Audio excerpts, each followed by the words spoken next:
समाज विकासक्रमसँगै नागरिकको हित र कल्याणका लागि राज्यले गर्नुपर्ने कार्यलाई संस्थागत गर्ने क्रममा निजामती सेवाको जन्म भएको हो। विश्वका प्रत्येक राष्ट्रले राज्य सञ्चालनका सिलसिलामा निजामती सेवाको गठन गरेको पाइन्छ। निजामती सेवा सरकार र जनता बीचको सेतु हो। सरकारको नीति कार्यक्रम कार्यान्वयन गर्नु र जनताको अपेक्षालाई नीतिगत खाकाभित्र राख्न सरकारलाई सहयोग गर्नु निजामती सेवाको मुख्य दायित्व हो। राजनीतिक तटस्थता र सेवाप्रतिको प्रतिबद्धता कायम गर्दै सक्षम, सुदृढ, सेवापरायण र समर्पण भावनाबाट जनताको सेवा गर्नु निजामती सेवाको कर्तव्य हो। राजनीतिक उतार चढावसँगै सरकार परिवर्तन भइरहन्छन्, तर निजामती सेवाले स्थायी सरकारको रूपमा सदैव आफ्नो कर्तव्य निर्वाह गरिरहेको हुन्छ। सरकारका प्रमुख 3 अङ्गहरूमध्ये कार्यपालिका अन्तर्गत रहे पनि निजामती सेवाले व्यवस्थापिका एवं न्यायपालिका तथा संवैधानिक निकायहरूको काम कारबाहीहरूमा निरन्तरताको प्रत्याभूति गरिरहेको हुन्छ, जसले गर्दा राज्य सञ्चालनमा निजामती सेवाको विशिष्ट महत्त्व रहने तथ्य छर्लङ्ग हुन्छ। निजामती सेवा के हो भन्ने सम्बन्धमा विद्वानहरूबीच एकमत छैन। नेपालको सन्दर्भमा भने सैनिक अधिकृत वा जवान र सशस्त्र प्रहरी वा प्रहरी कर्मचारीको सेवा वा पद तथा निजामती सेवा वा पद होइन भनी ऐनद्वारा तोकिएको अन्य सेवा वा पद बाहेक नेपाल सरकारका अरू सबै सेवा वा पदलाई निजामती सेवा वा पद मानिने भनी नेपालको अन्तरिम संविधान 2063ले स्पष्ट पारेको छ।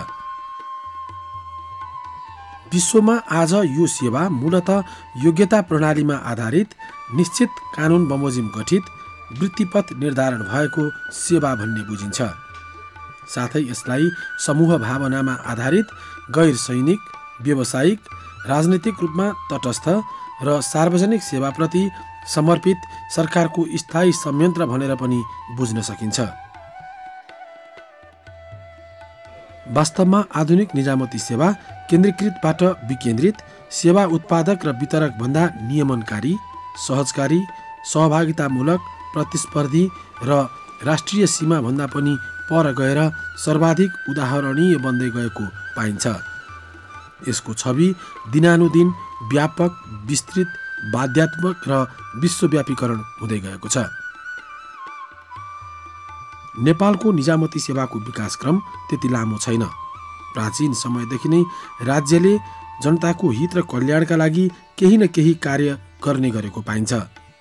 यद्यपि जनताको लागि सेवामुखी कार्यक्रम अत्यन्त न्यून थिए। किराँत लिच्छवी काल हुँदै नेपालको निजामती सेवाले आकार लिँदै आएको छ। न्याय नपाए गोर्खा जानु भन्ने उक्ति, अंशुवर्माको छिमेकीसँगको समदुरीको व्यवस्थापन जस्ता कार्यहरूमा निजामती प्रशासनले अहम भूमिका निभाएकै थियो। 2007 साल अघिसम्म दैनिक प्रशासनिक कार्यका अतिरिक्त आवश्यक राजस्व सङ्कलन गर्न निजामती प्रशासनलाई सीमित रूपमा प्रयोग गरिएको थियो। नेपाल एकीकरण भएपछि तथा राणा शासनको प्रारम्भ हुनु अघि राज्यको अधिक शक्ति र समय 2224 राज्यमा विभाजित नेपाललाई एकीकरण गरी राज्य विस्तारमा लागेको हुँदा प्रशासन सुधारमा खासै ध्यान दिइएन। राज्य विस्तार कार्यमा सहयोग गर्ने अर्याल, पाण्डे, पन्त, खनाल, बोहरा र राणा थरका 6 जातिहरूले त्यति बेला प्रशासनका मुख्य पदहरूको जिम्मेवारी पाएका थिए, जसले गर्दा त्यति बेलाको प्रशासन थरघर प्रशासनबाट चिनिन्थ्यो। राणा शासनको अवधिमा देशलाई 35 जिल्लामा विभाजन गरियो। दैनिक प्रशासन सञ्चालनका लागि छेबडेल अड्डा, हुलाक अड्डा, मुन्सीखाना, जैसी कोठा जस्ता कार्यालयहरू स्थापना गरिए भने आर्थिक प्रशासन अन्तर्गत कुमारी चोक अड्डा, कौशी तोसाखाना, टक्सार अड्डा जस्ता कार्यालयका साथै न्याय प्रशासन अन्तर्गत इलायची कोठा र सैनिक प्रशासन अन्तर्गत समरजङ कम्पनी, चपरासी अड्डा जस्ता कार्यालयहरू स्थापना भएका थिए। राणा शासनकालमै शासन व्यवस्था सञ्चालनमा सुगमताको लागि देशको पूर्व, पश्चिम, उत्तर र दक्षिण गरी 4 दिशामा 4 कमान्डिङ जनरल नियुक्त गरी तिनै मार्फत शासन सञ्चालन गरेको पाइन्छ। 2007 सालको क्रान्तिपछि नेपालको प्रशासनिक क्षेत्रमा पनि सुधारका प्रयासहरू हुन थाले। वर्तमान समयको निजामती सेवाको पूर्वाधार विक्रम सम्वत 2013 सालमा खडा भएको हो। विशेष गरी 2013 सालपछि नेपालको निजामती प्रशासनलाई नागरिकको बृहत्तर कल्याणकारी उद्देश्य प्राप्तिका लागि अभिमुख गर्ने प्रथा सुरुवात गरिएको हो। तत्कालीन प्रधानमन्त्री टङ्कप्रसाद आचार्यको अध्यक्षतामा गठित आयोगको सिफारिस अनुसार निजामती सेवा ऐन 2013 लागू गरी कानुन बमोजिम निजामती सेवालाई व्यवस्थित रूपमा सञ्चालन गर्ने कार्य प्रारम्भ भयो, जुन निजामती सेवाको विकास क्रममा उल्लेख्य फड्को थियो। सो ऐन लागू भएको दिन भाद्र 22 लाई राष्ट्रले निजामती सेवा दिवसको रूपमा सम्झने गरेको छ। 2015 सालमा जननिर्वाचित सरकारले प्रशासन सुधारलाई प्राथमिकता दियो। विभिन्न मन्त्रालयमा 11 जना सचिवहरू नियुक्त गरिए। प्रशासन सेवाका अधिकांश पदहरू पुनर्गठन गरिए।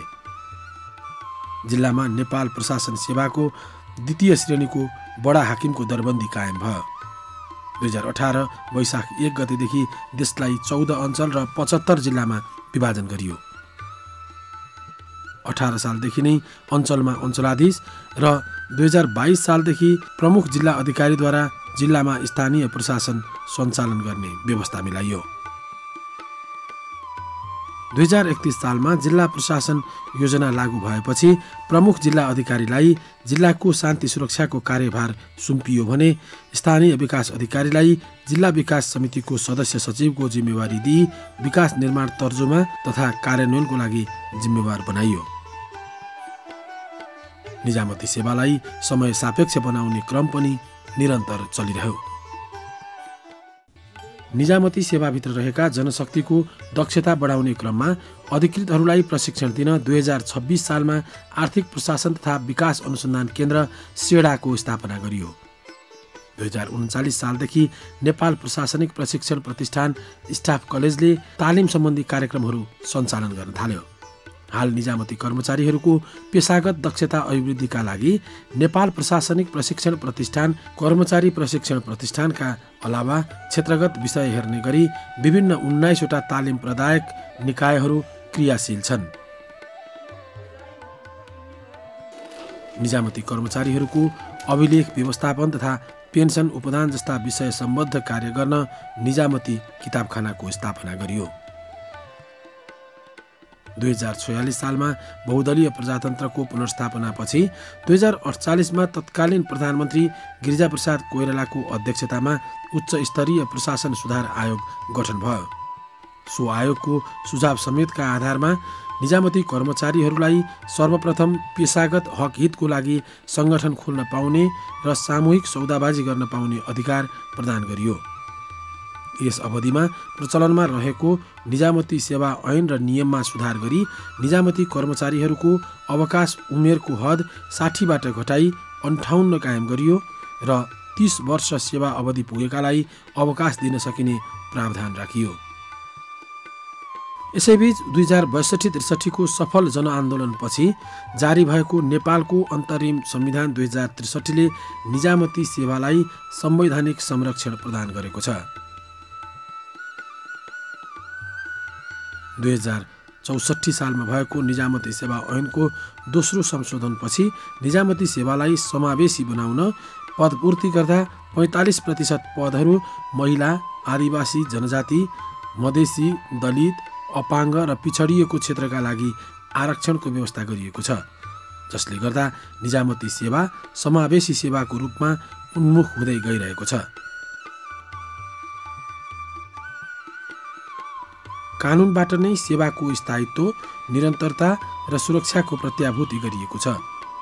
वृत्ति विकासको सुनिश्चितता गर्दै कर्मचारीलाई कार्यप्रति उत्प्रेरित गर्न कार्य सम्पादन र अनुभवको मूल्याङ्कनबाट गरिने विशेष बढुवा व्यवस्था गरी करिब 20,000 कर्मचारीको पदोन्नति गरियो भने हाल निजामती सेवा ऐनको तेस्रो संशोधन अध्यादेश 2069ले यसको व्यवस्थापन समेत गरिसकेको छ। निजामती सेवामा रही उत्कृष्ट कार्य गर्ने कर्मचारीहरूलाई विशेष प्रोत्साहन गर्न निजामती सेवा पुरस्कारको व्यवस्था गरिएको छ। राज्यले विशिष्ट योगदान पुर्याउने व्यक्तित्वहरूका लागि विभिन्न मान पदवी र पदकहरूको व्यवस्था गरेको छ। निजामती कर्मचारीका सन्ततिहरूका लागि छात्रवृत्ति, बिमाको व्यवस्थाका साथै सुलभ स्वास्थ्य उपचारका लागि निजामती कर्मचारी अस्पताल स्थापना भई सञ्चालनमा आएको छ। अहिले राज्यको तर्फबाट जनतालाई उपलब्ध गराउने सेवा सुविधाहरू सरल र सहज रूपमा उपलब्ध गराउन केन्द्रदेखि स्थानीय स्तरसम्मका विभिन्न कार्यालयहरू स्थापना गरिएका छन्। साथै जनताको घर दैलोमै सेवा पुर्याउने उद्देश्यले घुम्ती सेवाको अवधारणा पनि विकास गरिएको छ। यसैगरी सेवा प्रवाहलाई सरलीकरण गर्न सेवा प्रवाह सरलीकरण निर्देशिका जारी गरिएको छ र सुशासन ऐन तथा नियमावली कार्यान्वयन भइरहेको छ। देशभरिका सरकारी कार्यालयहरूमा नागरिक बडापत्र मार्फत सम्बन्धित कार्यालयहरूले प्रदान गर्ने सेवा, तिनको प्रकार र सेवा प्राप्त गर्न अपनाउनु पर्ने प्रक्रियाका बारेमा जानकारी दिने व्यवस्थाको सुरुवात पनि भइसकेको छ। सेवा प्रवाहमा हुने अनियमितता, भ्रष्टाचार र अख्तियारको दुरुपयोग रोक्न भ्रष्टाचार नियन्त्रण ऐनको व्यवस्थाका साथै संस्थागत रूपमा यस कार्यको अगुवाईका लागि एक सशक्त संवैधानिक निकायको रूपमा अख्तियार दुरुपयोग अनुसन्धान आयोग क्रियाशील छ। निजामती सेवा संविधान र कानुनको परिधिभित्र छ।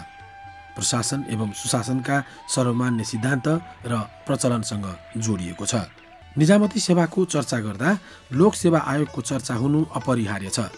नेपालको लोक सेवा आयोग वास्तवमा निष्पक्ष, स्वतन्त्र र योग्यता प्रणालीको धरोहरको रूपमा रहेको कारण आधारभूत तहबाट उठेका जनताका छोराछोरीहरू कर्मचारी तन्त्रको उच्चतम पदमा पुग्न सफल भएका छन्, जसले गर्दा निजामती सेवाको साख वृद्धि भएको छ। देशको कुना कन्दरासम्म पुगी कार्य अनुभव बटुलेका एवं स्वदेश र विदेशबाट उच्च शिक्षा र तालिम प्राप्त गरी निजामती राष्ट्र सेवकहरू राष्ट्रिय जीवनका विविध फाँटको सेवामा सक्रिय रहेका छन्।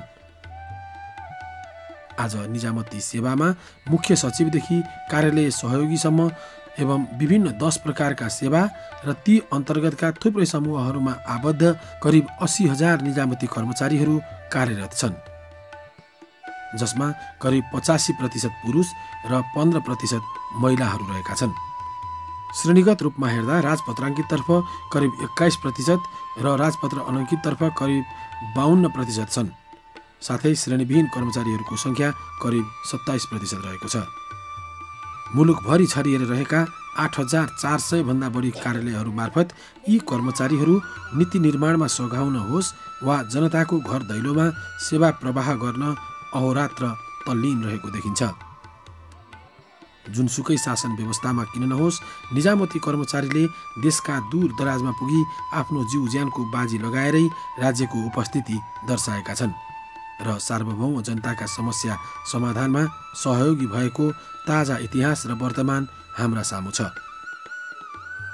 यस अवस्थामा सेवालाई छिटो, छरितो, प्रभावकारी, प्रतिस्पर्धी, ग्राहकमुखी एवं सेवामुखी बनाउन अधिकृत मूलक कार्यप्रणाली अवलम्बन गर्नुपर्ने चर्चा एकातिर भइरहेको छ भने अर्कोतर्फ आधुनिक प्रविधिको प्रयोगमा बढावा दिनुपर्ने तर्फ समेत दबाव सृजना भइरहेको छ। साथै प्रशासकीय सङ्गठनलाई स्वतन्त्र, निष्पक्ष र अराजनैतिक एवं व्यावसायिक बनाउँदै सुशासन कायम गर्ने कार्यमा लाग्न राजनैतिक नेतृत्व, नागरिक समाज एवं जिम्मेवार पदाधिकारीहरूको पनि उत्तिकै सहयोग, सहकार्य र भूमिका महत्त्वपूर्ण रहेको हुन्छ। मुलुकको निजामती सेवाले विभिन्न कालखण्डमा विभिन्न आरोह अवरोहहरू पार गर्दै आफूभित्र रहेका कमी कमजोरीहरू हटाई सेवालाई चुस्त बनाउन विभिन्न प्रयासहरू गरे तापनि यो सेवा जनगुनासो र विभिन्न आरोपहरूबाट मुक्त भने छैन। सेवाभित्र उज्यालो पक्ष मात्र छैन। निजामती सेवाको काम गर्ने विद्यमान शैली एवं कर्मचारीहरूको बोली व्यवहारका सम्बन्धमा सेवाग्राहीहरूको गुनासो कायम नै छ। र सुधारका पक्ष र सम्भावनाहरू प्रशस्त रहेका छन्। मुलुक ऐतिहासिक परिवर्तनको सङ्घारमा उभिएको यस समयमा नागरिकले आफ्नो गाँस कटाएर दिएको राजस्वबाट सञ्चालित देशको निजामती प्रशासनप्रति सबैको आशा र भरोसा रहेको छ। राजनीतिक क्षेत्रमा देखिएका कमी कमजोरीका बावजुद निजामती सेवाले अझै प्रभावकारी रूपमा भोग, रोग, अशिक्षा र गरिबीको जाँतोमा पिसिएका तथा आर्थिक र सामाजिक विकासमा पछिल्लो पंक्तिमा रहेका जनता र स्थानको सेवामा उच्च प्राथमिकताका साथ सक्रियतापूर्वक लाग्नुको विकल्प छैन। नेपाल अनुपम प्राकृतिक सुन्दरता एवं स्रोत र साधनले सम्पन्न छ।